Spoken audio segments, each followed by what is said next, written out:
Good afternoon. It's Friday, the 21st of November, 2025, just after 1 o'clock. Welcome to UK Column News. I'm your host, Mike Robinson. My co-host in the studio today, Patrick Henningsen. Welcome to the programme, Patrick. It's great to be with you, Mike. And we'll be joined today by Basil Valentine and Kit Klarenberg. Now, later in the programme, we're going to be asking whether the British military did actually attend a recent IDF event on the lessons to be learned from genocide. Kit Klarenberg will be covering organ trafficking. And we'll be looking at Trump's new, supposedly, peace deal for Ukraine, and also the latest British drive to convert Britain fully into a war economy. But we'll begin today with the trial of the Filton 6 or 24 or whatever it is. Well, the case is 24. We'll bring this up on screen. But yes, correct. The trial is the Filton 6 currently. We do have somebody on the ground on day one of that. We'll hear from Wilsey in a moment here. But that is Elbit Systems. This is the Israeli company that supplies arms to Israel, with branches based in the UK. Those are the sites that have been targeted by direct action, by Palestine Action. And so the story is making a lot of headlines. Obviously, the stuff that is being focused on by the press, Mike, we'll talk about that in a bit, and we'll also hear about that from Basil Valentine as well. But it is getting quite a lot of traction.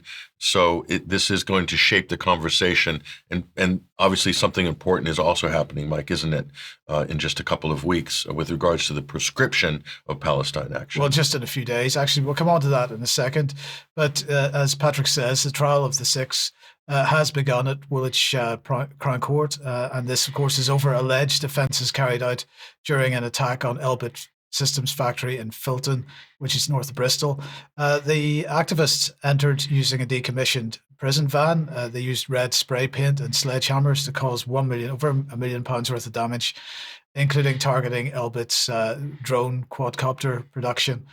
So Will Colesill attended the first 4 days of the trial. Here is a quick report from him.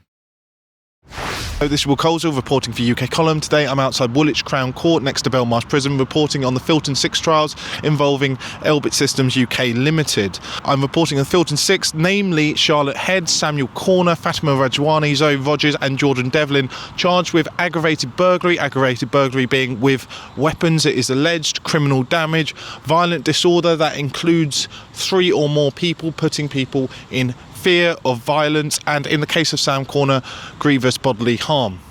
I've been down here for 4 days. On the first day, we saw protests by pro-Palestine activists. My brother, Jordan Devlin, is one of the Filton 24 political prisoners, beginning their 10-week trial today. In occupied Palestine, there is a woman, just like me, whose brother is locked in an Israeli dungeon cell, where he will never get a fair trial, and she may never see him again. Her beloved Palestine is now 73% Israeli settlers. Her homeland colonized, voices silenced, and her people violently terrorized.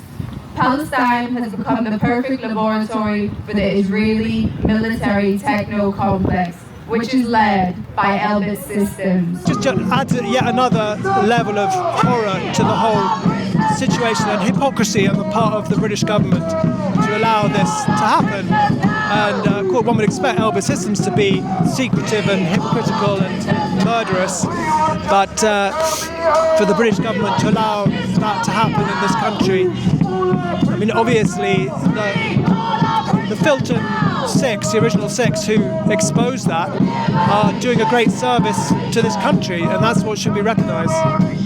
There was some talk in the Court of the Sound which could be heard from the courtroom. However, the judge decreed that this could not really be avoided. We've heard the opening from the prosecution, and we've gone into our second witness, our first witness being a policewoman, our second witness being one of the security guards. We've seen pictures, we've also seen video evidence of the event. For context, Elbit Systems is a company with links to Israel, with a parent company in Israel, and there are concerns which are being alleged as to its involvement or its links to the current ongoing devastation in Gaza. We've heard how the defendants are alleged to have, dressed in red jumpsuits, brought in whips, hammers, axes and sledgehammers, some of these being agreed facts, into Elbit Systems. Police interviews by some of the defendants assert that they were not taken as weapons. However, with the planning of the events, the prosecution has said it has evidence of the planning and it has access to planning documents which it allegedly gained from some access to some of the defendants' telephones. We have seen damage to the building, computers smashed, smashed glass, smashed drones, what looked like drone operation units, a disabled toilet which was smashed, and red paint sprayed all over the place from fire extinguishers with the words Palestine written on them, which could be made out from the video evidence. Staff and some of the defendants faced off. There was shouting, there was swearing at the staff from what we've seen on video evidence, and we saw these items being raised, including the sledgehammers being raised over the heads. We also see what appeared to be the weapons being swung at the staff. Also from the video evidence, we've seen staff disarm some of the defendants, taking these items away from them, and we've also seen barricades being put up to trap staff in certain areas, which did not actually seem to be effective.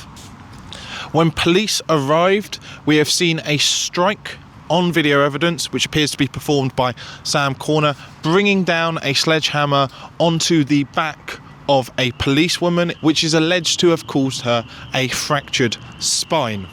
As I've said, we've heard testimony from one police officer. We have also heard from a Mr. Shaw, one of the 4 security guards on duty at the time. He was brought in as a temporary security guard, we heard, due to a hole being found in the fence. During events, Mr. Shaw today testified that he received a gash to the head which needed to be fixed with staples, and we saw in video evidence and pictures blood running down Mr. Shaw's face. We also heard about bruises all over his body, and we've seen pictures of these bruises with the chest, the bicep, the back, the shoulder. Much of the evidence so far appears damning. Remains to be seen what is going to be used as the defence. There may be wider implications of this event. The full trial is scheduled to take around 40 days. I will not be down here to cover all 40 days, but I do expect to be back to hear more of the defence, which arguments they're using, and almost definitely to cover the verdict. This is Will Coleshill reporting from Woolwich Crown Court for UK Column. So thanks to Will for that.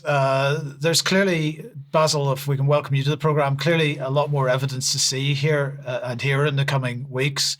Obviously, we're hearing the president, Will's talking about the prosecution evidence at the moment. We haven't even begun the defence, and that may not happen for quite some time yet. So, I mean, what are your initial thoughts on what's happened so far? Well, it's the first time we've heard those details. They weren't in any previous police report or on any charge sheet. So, it's a revelation to all of us exactly what the case consists of. Just referring to the protesters outside, you may have noticed one of them held a banner referencing political interference in the case. And this is certainly an extremely important question, as is the treatment of the Filton Six and indeed the whole Filton 24 since their initial arrests, which were back in August of last year. So people have been held without a trial and without the possibility of parole already for 15 months, which in a case where the damage is 99% of the time only against property is already obviously a form of punishment. Those people will never get that time back. But on the subject of political interference, there have been revelations this week about high-level contacts between former Israeli ambassador and various Conservative Party grandees. And we can only speculate the extent to which this openly, avowedly Zionist government is being influenced by the Israel lobby to make an example of the protesters and activists disrupting the production of drones, which, let's remember, have been used in war crimes. The cases are almost without number. Drones playing the sound of babies crying in order to entice civilians into the street who are then shot at. That was just one of the things that's been going on. Drones used to shoot medical staff through the windows of hospitals.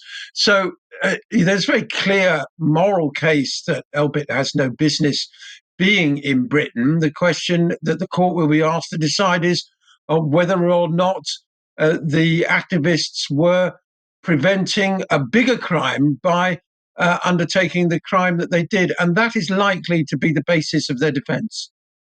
The judge was very clear to the jury that they weren't to take into consideration the fact that the Palestine action had been prescribed already, that they were to judge the case on the evidence that's presented. My question, I'd be interested in your thoughts on whether that's even something which is possible, bearing in mind the amount of publicity there has been around this group over the last 6 or 8 months in particular. Well, that'll be up to the individual members of the jury themselves as to whether or not they feel in any way their opinions about the group are compromised by its subsequent prescription. On the question of the prescription of Palestine action, there has been an interesting development just in the last few hours, really, which is that Richard Barrett, former global director of counterterrorism MI5, has said that the prescription goes too far. He recently chaired a commission to examine UK terror law and concluded it was too broad and risked inconsistency, perceptions of unfairness, and the treatment of legitimate protest as terrorism because it relies heavily on executive discretion. Well, when that executive, as is the case with this present government, is avowedly and unashamedly on the side of well, in this case, the perpetrators of genocide, then can we really expect them to apply terror law without favour or without prejudice? And it seems that Mr. Barrett thinks not, and of course he's right. And this will no doubt be presented to the judicial review, which is looking into the legality of the prescription of Palestine action. I think that's a big dynamic here, Mike, is that this trial is happening now. They've been held on remand for 15 months. Right. And this is happening now after the prescription of Palestine. As you and Basil pointed out, that's been the public conversation before. So for a jury trial, this is potentially problematic. But what's worse is that while they're not being subject to terrorism charges, they're being treated in a due process framework that is for terrorism. In other words, the defendants are detained, not allowed communication with the other defendants, and also they're being kind of treated in sort of within that terrorism framework. The state is treating them as Category A prisoners, as it were. So I mean, it's. So what would the prosecution, what would the state hope to achieve from this outside of the usual criminal damage, possible GBH charge there? But yeah, there's so much political pressure being heaped upon this right now. I just think that this is potentially very politicized. Well, I think it is. I mean, there's no question that it's a very politicized trial. Basil, I suppose my last question on this, because there is a GBH charge here because of the alleged hitting of the policewoman on the back with the sledgehammer. I mean, do you feel that there was a line crossed with that particular action? Well, I don't want to prejudice the case, and I haven't seen any of the evidence, so I couldn't possibly comment on an individual action.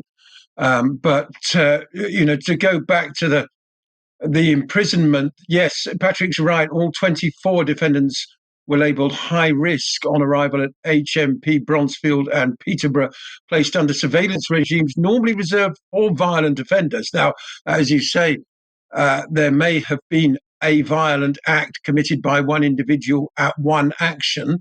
I don't know. That's for the court to decide. But nevertheless, all of them were placed under these high risk, maximum security conditions, despite the non-violent nature of the vast majority of the charges against them. It's reminiscent of the treatment of Julian Assange.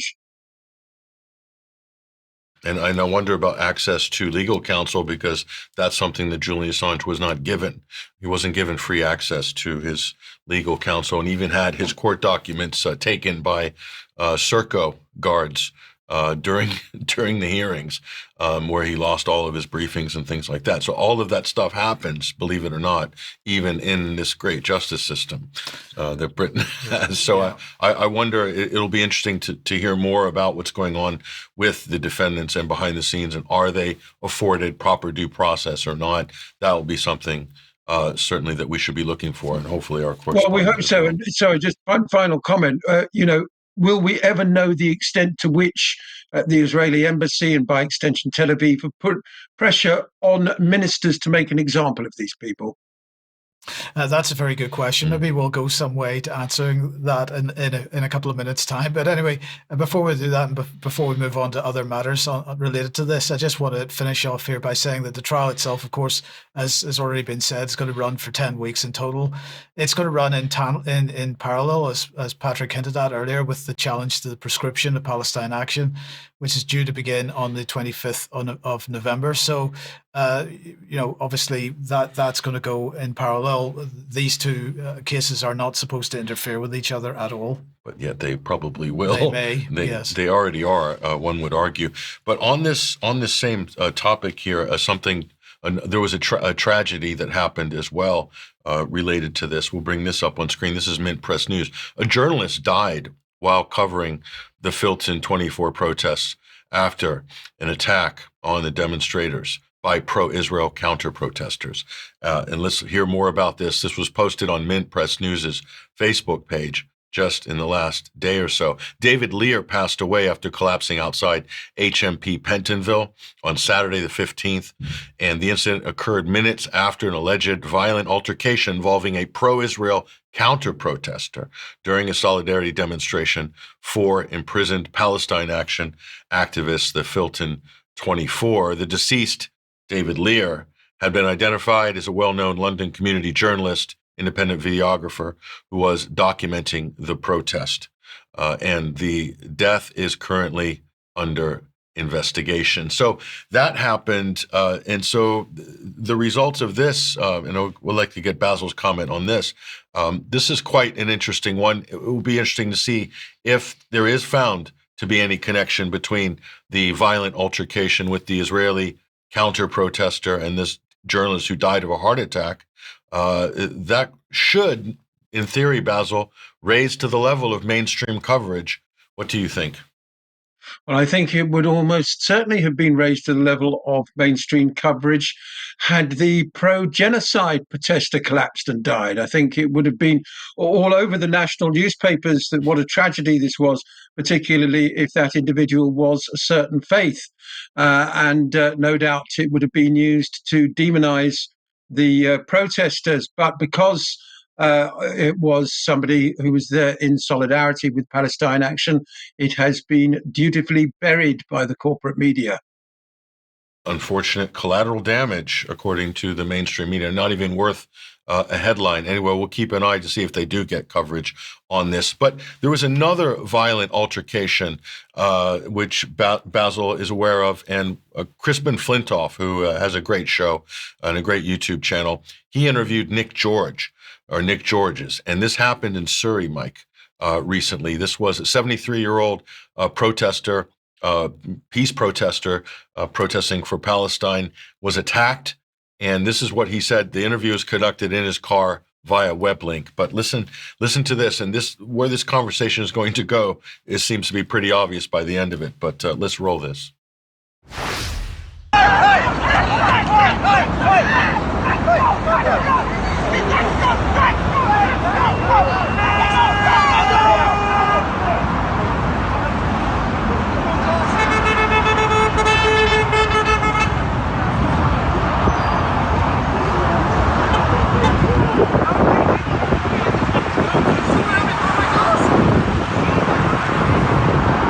One thing Israel hates is people supporting or protesting for Palestine. Now, one way they can try and crush Palestine protesters in this country is via Tommy Robinson. Tommy Robinson is funded entirely by Israel. He's a huge fan of Israel. And in the last couple of months, we have noticed a dramatic rise in the violence and the aggression and the hatred with which we're being met. we're getting white, and obviously it's Zionists are still protesting against this, but now it's dramatically being taken over by white van man, your average white builder, and the amount of people in vans who have had literally windows wound fully down. They're half out their vans in their anger and their rage, giving us the finger, swearing abuse at us. And this increase has really been dramatic in the last month, maybe a couple of months. So something's definitely happened. And, it's getting very dangerous now to protest in Palestine, which is obviously the intention and the fear that they want to spread. Tommy Robinson had to go to court the other day, and he was interviewed before going to court saying, normally, he said, I crowdfund for these court things to pay for it. But he said, I don't have to worry this time because Elon Musk has said categorically he will fund my defence completely. So I'm sure Tommy Robinson has told all his people they can do what they like because they will get all the support they need when it comes to court, which is quite a chilling thought. So a 73-year-old protester, he was knocked unconscious, had a concussion, also aggravated heart condition as well. And so that was an attack by multiple, let's say, younger people. And so what he had to say there was quite an interesting observation. He's on the front line of the protests, and he's saying there's been a change in the profile of the people coming after them. And I want to bring Basil Valentine back on this. Basil, I don't know if you've seen this clip or not. This was on the Crispin Flintoff show, but what are your thoughts on what was just said there by Nick George from Surrey? Well, we know that it's impossible to make Israel look good when it's just committed and is continuing to commit genocide. So the edict has gone out from Tel Aviv to demonize all Muslims and all their supporters as well, and to conflate Palestine solidarity, which is about respecting international law and humanitarian issues as much as anything else, with the Muslim community. See, so the skinhead types you saw there and the white van man that Mr. George referred to have been whipped up into a frenzy, really, a very aggressive one, by, unfortunately, what appears to be, at least for the time being, a successful campaign by Robinson and his handlers to direct ire that they would love to direct Britain's Muslim community at Palestine solidarity protesters, because you can't be accused of a hate crime if you are targeting white people protesting in support of Palestine. But of course, if you go around simply abusing people outside mosques or things, then you can. So it's a sort of redirection of the the resentment that's been whipped up in recent years, and focusing it on, very, we must say, sort of, dare I say it, low IQ, low information people, directing their ire at anything to do with Palestine, because, of course, it's also associated with left-wing causes, so on and so forth. So it becomes a sort of suitably dressed up bête noire for Robinson's dim-witted acolytes. The comments that caught me was the Elon Musk comment, Mike. The fact that Elon Musk is through, and we'll bring him up on screen. This is Elon at the gate crashing the AFD rally, albeit remotely. But he is throwing a lot of money at this, and not only Elon, but also Peter Thiel as well. They're flooding the European political. They're flooding the European political system with cash, and nobody knows really where this is going to end, Mike. He's also trying to oust Farage or split the reform vote. So Musk is doing all of these things. So that's the part. But we can't forget he's just been given $1 trillion by Tesla. So his salary has just been settled at $1 trillion. And this to me is massively dangerous. Whenever someone like that gets that sort of quantity of money, what's he going to do with it? He's not spending it on cars for himself. He's not spending it. He's spending it doing exactly this kind of activism, in inverted commas. There are the 20 baby mamas, but that's another story. But even they can't eat $1 trillion worth of food, So, but this is American money flooding into British and European politics, particularly into the sort of far right end of the political spectrum. Right. And that should really concern a lot of people. And it's what he said about their legal expenses being covered. I mean, imagine if that's an actual thing. That's the accusation by Nick George. If this is true, it is very disturbing. Right.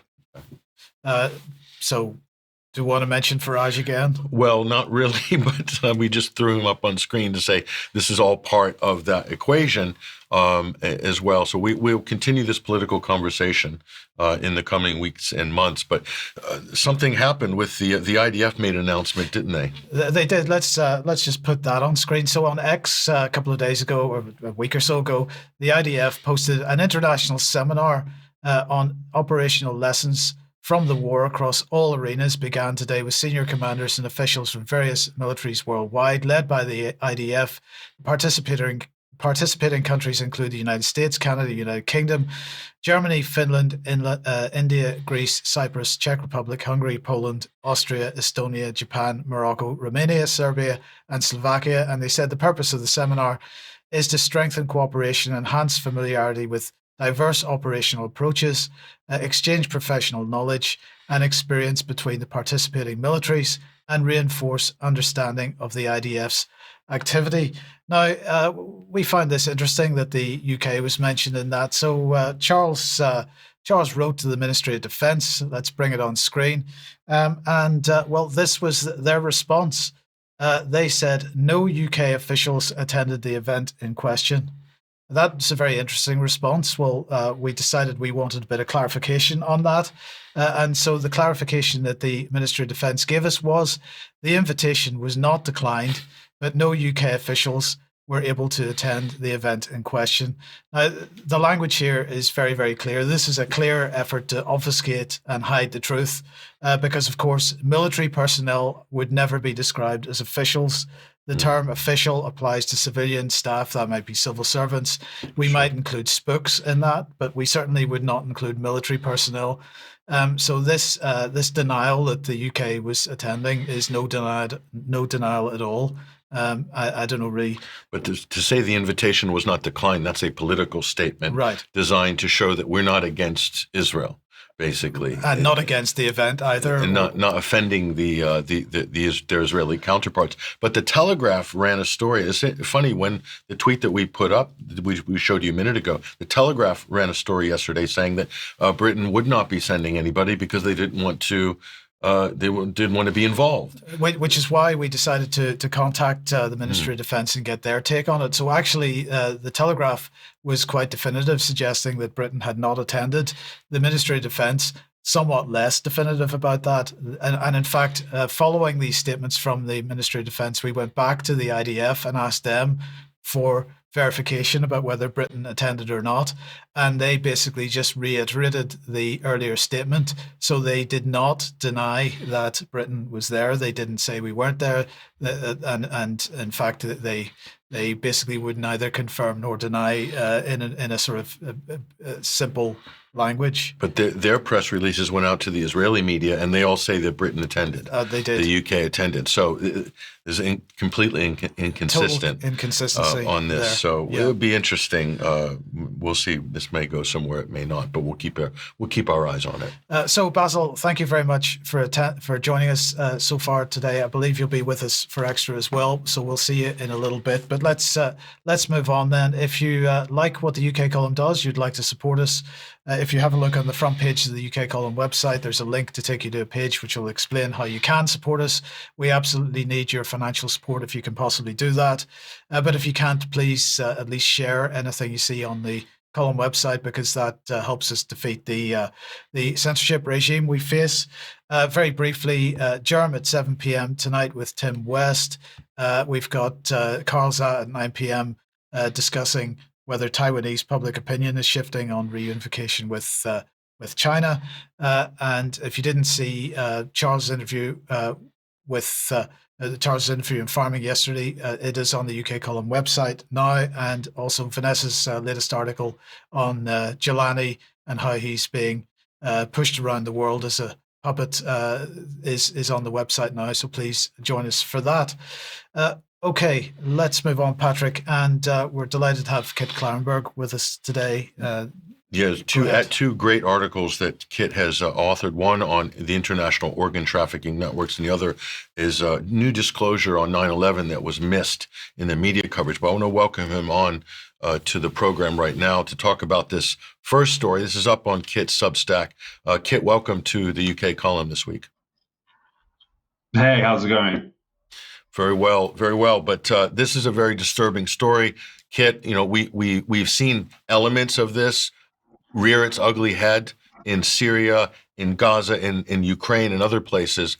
And now you've kind of brought this story full circle, and it happened because of this arrest of this Israeli, I don't know what to call him, businessman, oligarch, millionaire. But what you've uncovered here, Kit, is very disturbing, and surprise, surprise, it traces back to Israel. But tell us about this global Zionist organ trafficking conspiracy. Yeah, sure. So, just as a bit of background, ever since the 1990s, Palestinians, including Palestinian medical professionals, have been shouting from the rooftops that the Zionist entity is harvesting the organs of Palestinians, both living and dead, in its custody. And the Israeli state has typically typically responded to these allegations as an anti-Semitic blood libel, of course. No, the reality is that Israel is the international center of illegal organ trafficking and harvesting, and a significant proportion of the organs under the hammer, which buyers pay up to $200,000-$300,000 for, are sourced from Palestinians.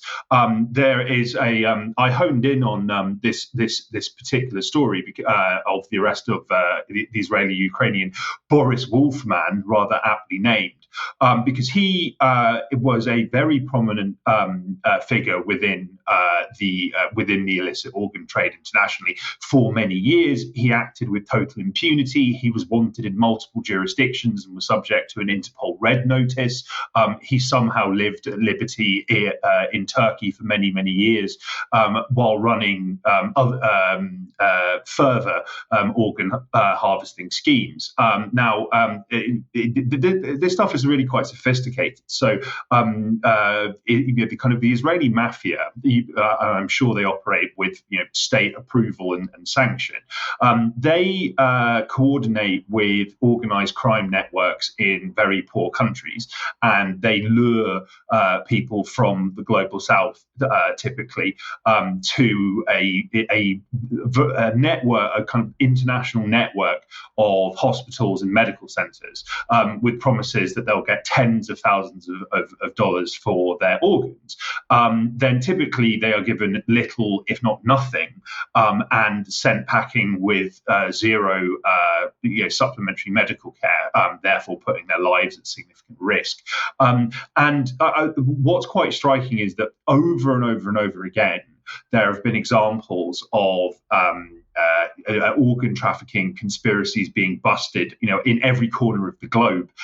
In most cases, and when I say most, I mean pretty much all of them, the criminal trail leads back to Tel Aviv.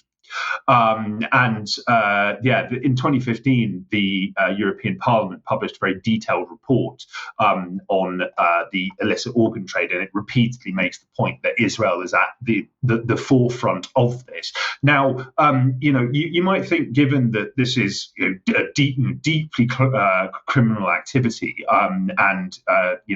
it's on top of just being horrendous from a moral and medical ethical perspective, that this would be a high risk venture for someone to undertake. No, over and over and over again, there have been people have evaded justice despite overwhelming evidence of their involvement in these schemes. Some people have vanished without trace. They're probably be in some kind of protective custody somewhere. Courtesy of the Zionists. But I mean, in the rare event that people are actually captured for or subject to legal repercussions for this activity, they're given a slap on the wrist. So in the mid 2000s in the US, there was a rabbi, I believe his name was Isaac Rosenbaum. He was arrested by the FBI for running, this international organ smuggling and trafficking conspiracy that spanned multiple countries. It basically bribed American doctors to carry out illegal procedures, and he received 2.5 years in prison and a minor fine. He must have reaped in millions doing this over many years. But and the FBI clearly invested an enormous amount of time, money, and energy in amassing evidence to justify his arrest and prosecution. And then it didn't really lead to anything, and everybody kind of forgotten about it. Now, I think that the Gaza genocide has really kind of brought this phenomenon into sharp relief, because the Israeli authorities are holding on to a vast amount of Palestinians, which in some cases, the Zionist occupation forces have raided from mass graves and transported back to Tel Aviv. And on the rare occasions that these bodies are released to the friends and family and loved ones of people in question, they're usually so deformed that it's impossible to conduct autopsies and tell if their organs have been stolen, or they're delivered having been held at kind of -70 temperatures. So they're like this frozen block, and therefore medical examinations are again very difficult, if not impossible. And there have been numerous reports from organisations like Euromed Monitor, which point to how the doctors working for the Red Cross who've received or inspected these bodies see very clear signs that their organs have been harvested wholesale. So again, this is quite clearly being done with state approval, if not encouragement. And I might add that after the turn of the new millennium, there was this individual called Yehuda Hiss, who is the head of Israel's Abu Kabir Institute, which is this forensic science institute, and its name is taken from the former Palestinian village which was ethnically cleansed and destroyed, that locale is now where this forensic center is based. And he openly admitted that during the First Intifada, which was the first Palestinian uprising against Zionist oppression from the late 80s until the early 90s, that he was given a green light to take whatever he wanted from the vast amount of bodies that were passing through the Institute. And he was not only not reprimanded after he made these public disclosures, he received a promotion and a pay raise.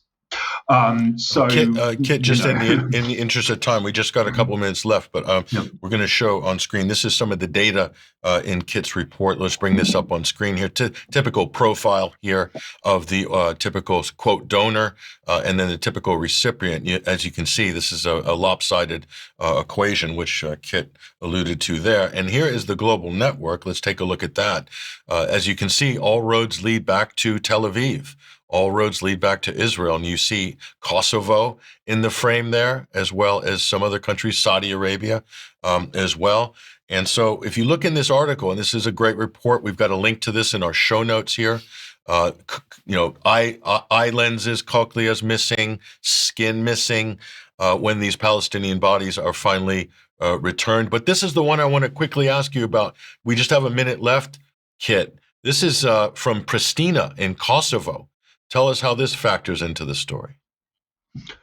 Oh, yeah, sure. So, allegations of that Kosovo, which is of course home to the US's largest military base in Europe by some margin, Camp Bondsteel. Allegations that Kosovo is a centre of organ trafficking have long abounded.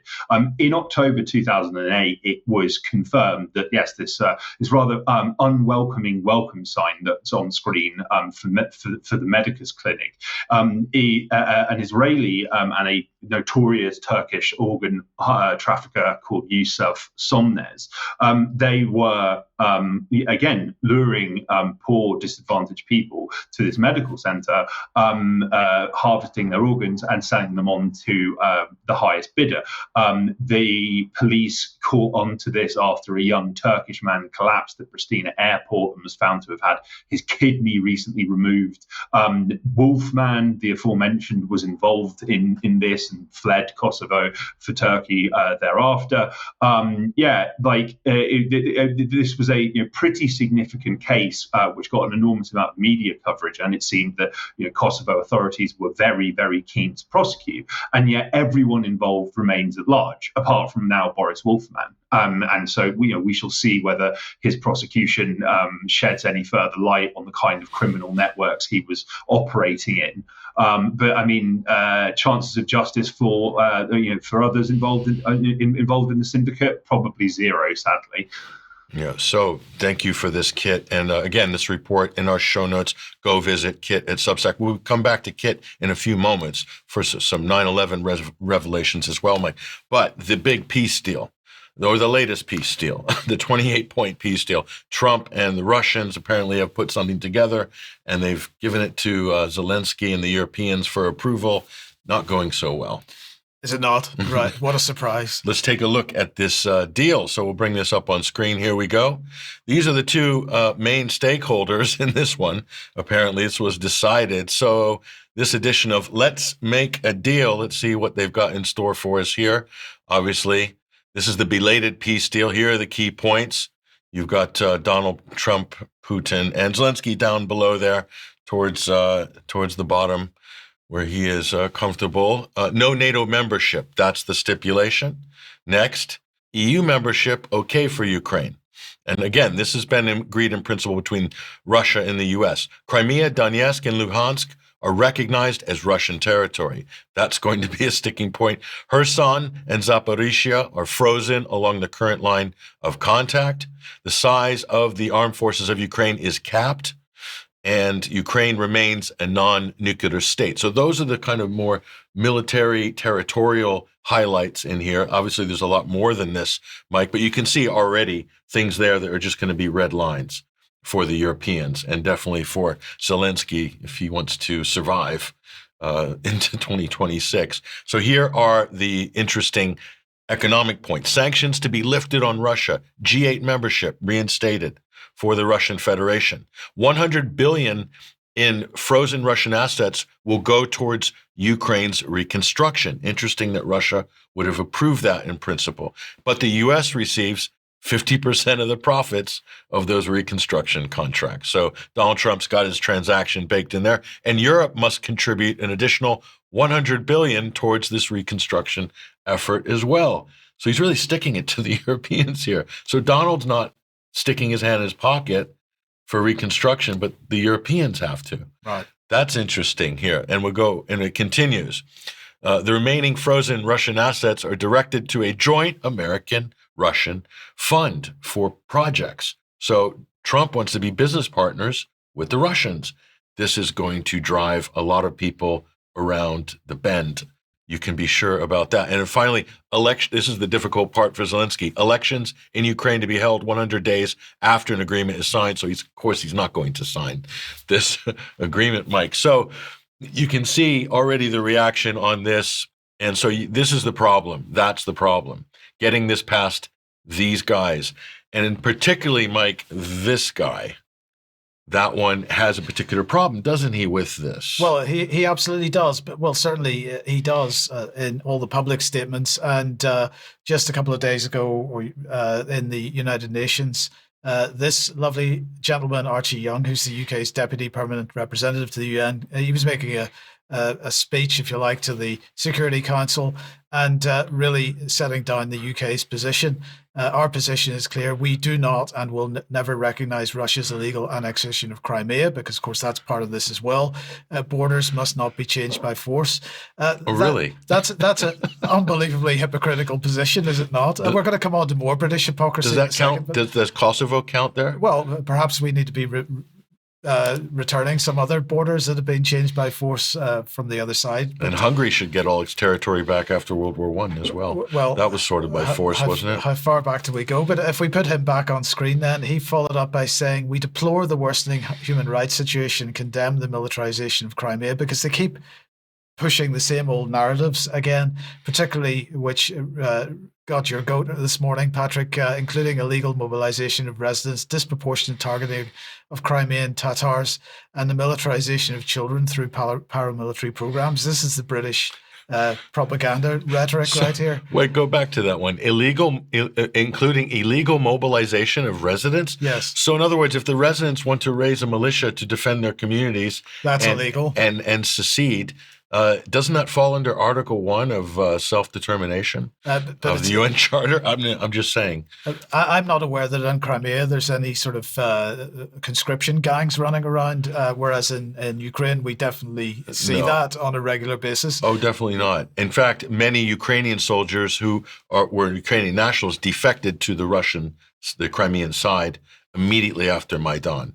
Hundreds, if not thousands, of people fell into that category. That's to say nothing about multiple referendums that Crimea attempted to secede from Ukraine after the Iron Curtain fell. Of course, no talk about that. But from a legal point of view, we've spoke to many international law scholars, Mike. Crimea has a textbook case for independence. It's very clear cut, and historically, it's a much stronger case than Kosovo. That's for sure, if you really want to get into this debate. But anyway, Britain is clearly going to be 100% against any territory going to Russia or being perceived to be going to Russia, no matter what it actually is. So, do you think this plan has a chance? Well, I don't think it has a chance with regards to getting the Europeans or Zelensky to agree to it. But I am surprised, Mike, to see some of those bullet points, because I didn't think the Trump administration had it in them. But better late than never. They're trying to mail this one in before Christmas. But again, nothing's going to stop the British or the Europeans or Zelensky from sabotaging anything that's going on here in terms of moving things towards a negotiated settlement. But at least it's on the record and people can see. Russia gave major concessions there. You're talking about 100 billion. You're talking about other concessions that we highlighted there.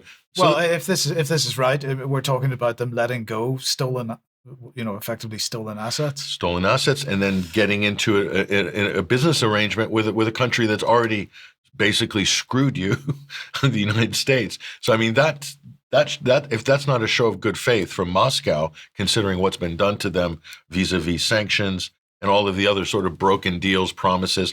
And if we want to go right back to the Minsk Accords and UN Resolution 2202, we can reverse this timeline and make a huge case here against what the U.S. and its European partners have done to exacerbate and create this conflict that everybody is losing their minds over.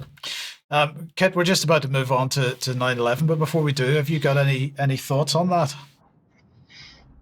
Well, I mean, the peace plan is. I mean, I'm surprised. I'm likewise surprised that Russia has apparently made these fairly significant concessions. They've been willing to do this since the very start, as long as they're basic security requirements are met. But yeah, I mean, the Ukrainians are not going to accept this. I think, the deranged, yapping Kaya Kallas has said that this is, that this is a betrayal of Kiev and that we won't support this. And I mean, the reality is that, if it was accepted by the Ukrainian side, there's probably going to be, an internal second Maidan led by fascist Western-backed, Azov right sector, all of these neo-Nazi paramilitary groups, and also the threat of massive blowback towards European countries, because they've been quote unquote stabbed in the back by their sponsors. So I'm highly unlikely this deal is going to go ahead. It's the best that Ukraine can get at this point. That I think perhaps we'll probably see fighting continue for maybe up to another year, and then go through the same cycle of Ukraine being offered an even worse deal, maybe where they get to keep Kiev. We shall see. But I mean, I zero optimism that this will go ahead. Yeah, it's interesting. I agree with Kit, by the way. We're going to do another round of this story in a year's time, and it's not going to be good for the Ukrainians by that time. But the subject of 9/11 has reared its head once again, September 11, 2001, and particularly, and I, again, don't mean to trigger anybody with this animation. I didn't realize it flew in like that, like a plane would fly in. The 19 hijackers of 9/11, 7 of which I believe were alive afterwards, which is another story anyway. But Kit has written a great piece on this. It's up on his Substack. Here it is. Court filings exposes 9/11 cover-up. Kit, we've got a few minutes left, but explain to us what you have discovered here, Kit, because I didn't see a lot of media coverage about this, but I'm glad that you highlighted it. Go ahead. Well, no, thank you very much, Patrick. Well, yeah, I mean, just in brief, like in April 2023, the Office of Military Commissions, which is the court which is charged with prosecuting 9/11 suspects like Khaled Sheikh Mohammed, it released this bombshell filing. It was released via FOI, which concluded that at least 2 of the alleged hijackers had been recruited by the CIA using the Saudis as a liaison. Now, I reported on that at the time, it kind of blew up, but the same document has all sorts of illuminating insight into how the 9/11 Commission, which was this whitewash farce set up to not investigate the attacks and not get to the truth, buried the CIA's involvement with the hijackers and the centrality of the Saudis to that.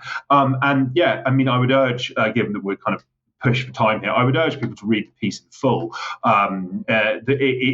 It contains numerous kind of first-hand testimony from people who worked on the 9/11 Commission who were blocked whenever in their attempt to investigate the Saudi connections by the chief Philip Zelikow, who was very close to the Bush administration, was a kind of rabid neocon who was calling for preemptive war against Iraq in the late 1990s. So someone with a lot of conflicts of interest and someone who shouldn't have been heading this body. It has all sorts of, yes, as I say, kind of startling first-hand insight of staffers getting fired, the restrictions on what could be asked and who could be questioned. It was very, very clear that a lot of people on the commission were absolutely convinced that the Saudis were centrally implicated in what happened, and that they were doing this on the CIA's behalf to lend some kind of cover. I think also as well, it's important to bear in mind that the CIA officers who ran the unit that recruited the hijackers, which was called Alex Station, many of them after 9/11 went on to lead the CIA's torture program, which was all about getting false testimony out of detainees, which is a very effective means of covering their own tracks and offering up a false narrative to the public that could justify the war on terror, and indeed a false narrative of what happened on 9/11, which shockingly, according to polls, a majority of people worldwide still believe.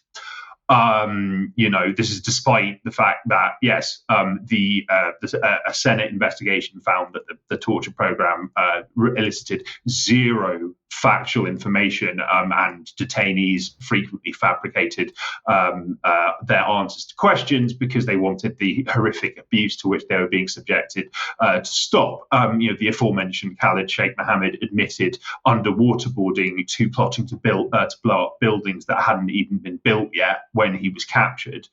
So like it's that level of farce. But I felt it necessary to write this because there's we are now, nearly 2.5 decades on from this kind of world-changing day, the effects of which we still feel. The effects of which are still reverberating today, and it impact like daily life, like all sorts of restrictions on bringing liquids with you on planes. That's a legacy of 9/11. All of these completely ludicrous and unnecessary security measures that were implemented following the attack, most of them are still in place. The Patriot Act is, effectively still operational, and as we saw with COVID, people are pretty overwhelmingly willing to unquestionably accept more of this. More state intrusion, more curtailment on civil liberties, etc. Because they've been propagandized into believing there's a massive threat facing them, and all of this is necessary to protect them, which is quite worrying, really, and it's something that we need to fight back against as firmly as possible. Yeah, thank you, Kit, and thank you for highlighting this story. And, regardless of what you think happened on 9/11, everybody out there, the point is what's been highlighted here is that the so-called hijackers, this story doesn't even stack up, and completely infiltrated or handled by U.S. intelligence with Saudi intelligence, so forth. So the whole thing, like Nord Stream, and the super soldiers on the 50-foot yacht stinks to high heaven. But again, go to Kit Klarenberg's Global Delinquents. Go to kitklarenberg.com. It'll take you to his Substack page. We'll bring that up on screen here. That's Kit's main outlet, and some great reports here. I encourage everybody to read them, share them, and support this level of independent journalism. It's very, very important. But thank you very much, Kit. Kit will be joining us on Extra, we hope, as well. So, okay, let's finish off today with a little bit of propaganda. And British Secretary of State for War, as we would like to call him, John Healey, gave a big speech a couple of days ago to ramp up the anti-Russia propaganda. Now, this was done to justify more announcements on the war machine, which Britain is pivoting towards. We'll come back to this in a second. But here's what Healey had to say, or part of it at least. As I speak, a Russian spy ship, the Yantar, is on the edge of UK waters north of Scotland, having entered the UK's wider waters over the last few weeks. This is a vessel designed for gathering intelligence and mapping our undersea cables. We deployed a Royal Navy frigate and RAF P-8 planes to monitor and track this vessel's every move, during which the Yantar directed lasers at our pilots. That Russian action is deeply dangerous. And this is the second time this year that this ship, the Yantar, has deployed to UK waters. So my message to Russia and to Putin is this: we see you, we know what you're doing, and if the Yantar travels south this week, we are ready. And I want to praise the dedication and professionalism of our armed forces. They work 24/7 every day of the year to keep this nation safe. What does it mean if the Yantar travels south? Well, Scotland doesn't count, or it just becomes an English waters? No. What he means is because he simply lied there. He said that the Yantar was in British waters. It was not in British waters. It was international waters. What he means by traveling south is into British waters. Right. So the implication is that it's doing something illegal or something which is, again, as we talked about on Wednesday's program, something which is unusual. Laser attacks as well. Laser attacks, yeah. Is it talking about pen lasers? Because is that possible from a ship?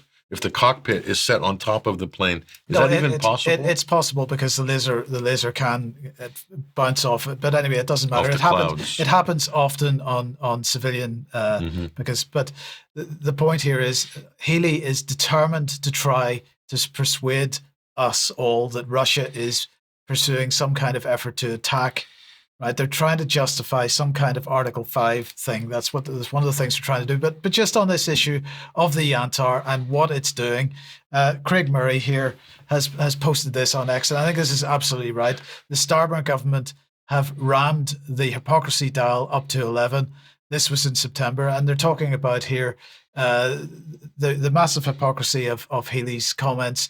This is the Norwegian frigate, the Tor Heyerdahl, because it went to the Barents Sea together with U.S. Navy's Arleigh-class destroyer, USS Ross, the British Royal Navy Auxiliary, RFA Tidespring, and the frigate HMS Sutherland. This was also supported by Danish support aircraft. And at the time, they said the vessel group will operate north of Finnmark and the Fisherman Peninsula in the course of the next few days. So, this is exactly the same type of scenario. But that's in Russian exclusive economic zone. But it's still in international waters, but it's certainly absolutely right up against First time Russian since territory. First time since the 1990s. Right. And so who's provoking who?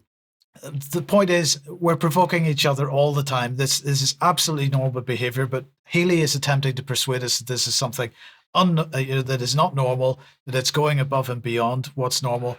But look, let's just finish this off by pointing out the sheer levels of propaganda. So BBC leading the charge, naturally. So stories like this one, WhatsApp messages have revealed how a prominent MEP for Nigel Farage's Brexit party took bribes as part of a pro-Russian influence campaign in the European Parliament. This is Nathan Gill, and they're saying that he went on to become leader of the Reform Party in Wales, that he's facing prison for taking money from an alleged pawn of the main security agency in Vladimir Putin's Russia, that he was paid thousands of pounds to give TV interviews in favour of a key Putin ally and to make speeches in the European Parliament between December 2018 and July 2019.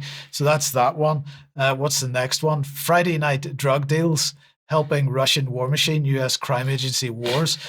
So buying cocaine on a Friday night in Britain can indirectly help Russian arms factories, according to the National Crime Agency. They said that a man linked to a Russian-led money laundering network operating in the UK had bought a bank in Kyrgyzstan, which was used to make payments on behalf of the Russian war machine. But hold on, Patrick. The biggest users of cocaine in the UK are found in the House of Commons, right? But cocaine on the toilet seats. This is what and internationally, the most commonly seen nose wipers are those found in trains to Kiev, are they not? So are these people supporting the Russian war effort? Is that what's going on? I guess they are. This is quite a stretch, isn't it? That recreational drug users on Friday night are somehow bankrolling Putin's war machine. Never mind the fact they should be sanctioned, all of them. Exactly. Never mind the fact that Europe is still buying oil from. But anyway, that doesn't matter. But getting back to Healy's speech, he went on to say this: that earlier in the year, the Prime Minister said security and defence, and I quote, is now the central organising principle of government, the pillar on which everything else falls. He talked about the forthcoming budget, and it's clear that this upcoming budget is going to be a war budget. And then he went on to say, so within this parliament, I want Britain to become the best place in the world to invest and grow a defence business. I want Britain's armed forces to be the fastest innovating military in NATO. And he said that the British government investment in defence, he hopes, is going to be matched by private investment, and our communities right across Britain to see working people with new skills, new jobs, and new hope for their families and their future, because the entire British economy is going to be based on blowing up people in other countries. War. Yes. Yeah, war. So, we've gone from good green jobs. You remember that? Yes. David Cameron, Blair. Now it's good defense jobs. No more good green jobs, I guess, just war jobs. So who is Britain defending itself against? Well, Russia. What about the French? Are they going to invade? Or maybe it's the boats. I don't know. I mean, I think some people have been taking too much cocaine, but anyway. It could. They're blaming the cold weather front as well on Russia somehow. So maybe they can do a wall against the cold wind coming from the beast from the east. You remember that? So, well, we're experiencing that at the moment, I think. But anyway, we will need to leave it there for today. Patrick, thank you. Thanks to Kit Klarenberg and to Basil Valentine. We'll be back in a few minutes. Our UK Column member for some UK Column News Extra. Otherwise, don't forget Jerem and Carl tonight. But have a great weekend. We'll see you Monday, 1 p.m. as usual. See you then. Bye-bye.